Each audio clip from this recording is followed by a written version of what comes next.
ഇപ്പോൾ വരുന്ന ഒരു അപകട വാർത്തയാണ്. ഒഡീഷയിലെ ബരാബതിക്ക് സമീപം ബസ് പാലത്തിൽ നിന്ന് മറിഞ്ഞ് 5 പേർ മരിച്ചു. 38 പേർക്ക് പരിക്ക്. 50ഓളം യാത്രക്കാരാണ് ബസ്സിലുണ്ടായിരുന്നത്.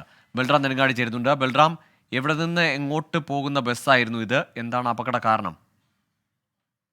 ഗൂഗിൾ ഒഡീഷയിലെ കട്ടക്കിൽ നിന്നും പശ്ചിമ ബംഗാളിലെ ദിഘയിലേക്ക് പോവുകയായിരുന്ന ബസ്സാണ് അപകടത്തിൽപ്പെട്ടത്. അപകടം നടക്കുന്ന സമയത്ത് 50ഓളം യാത്രക്കാർ ഈ ബസ്സിൽ ഉണ്ടായിരുന്നു എന്നാണ് പ്രാഥമികമായി ലഭിക്കുന്ന വിവരം.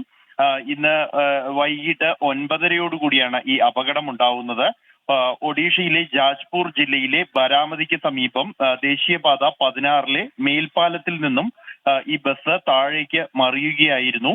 അപകടത്തെ തുടർന്ന് ബസ് ഏതാണ്ട് പൂർണ്ണമായും തന്നെ തകർന്നിട്ടുണ്ട്. 5 പേർ അപകടത്തിൽ മരിച്ചു.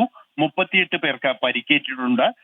ഈ ബസിന്റെ ഭാഗങ്ങൾ ഗ്യാസ് കട്ടറുകൾ ഉപയോഗിച്ച് പൊളിച്ചാണ് ആളുകളെ പുറത്തെടുത്തത്. പോലീസ് സൂപ്രണ്ട് അടക്കമുള്ള ഉന്നത ഉദ്യോഗസ്ഥരുടെ നേതൃത്വത്തിലാണ് രക്ഷാപ്രവർത്തനം നടത്തിയത്. ഇപ്പോൾ എല്ലാവരെയും ആശുപത്രിയിൽ എത്തിച്ചിരിക്കുന്നു, പരിക്കേറ്റവരെ എന്നാണ് അധികൃതർ അറിയിക്കുന്നത്. മുഖ്യമന്ത്രി നവീൻ പട്നായിക് ഈ അപകടത്തിൽ മരിച്ചവരുടെ കുടുംബത്തിന് 3 ലക്ഷം രൂപ ധനസഹായം പ്രഖ്യാപിച്ചിട്ടുണ്ട്. കൂടാതെ പരിക്കേറ്റവർക്കുള്ള ചികിത്സയ്ക്കായുള്ള എല്ലാ ക്രമീകരണങ്ങളും ഏർപ്പെടുത്താനുള്ള നിർദ്ദേശം ജില്ലാ കളക്ടർ അടക്കമുള്ള ഉദ്യോഗസ്ഥർക്ക് നൽകിയിരിക്കുന്നു. നിലവിൽ ഇപ്പോൾ ഈ പരിക്കേറ്റ് ചികിത്സയിലുള്ള 2 പേരുടെ നില അപകടകരമാണ് എന്നാണ് അധികൃതരിൽ നിന്നും ലഭിക്കുന്ന വിവരം. രക്ഷാപ്രവർത്തനം പൂർത്തിയായിട്ടുണ്ട്. ഗോകുൽ. ശരി, ബൽറാമാണ് വിവരങ്ങൾ പങ്കുവച്ചത്. ഒഡീഷയിലെ ബരാബതിയിലാണ് ബസ് മറിഞ്ഞ് 5 പേർ മരിച്ചത്.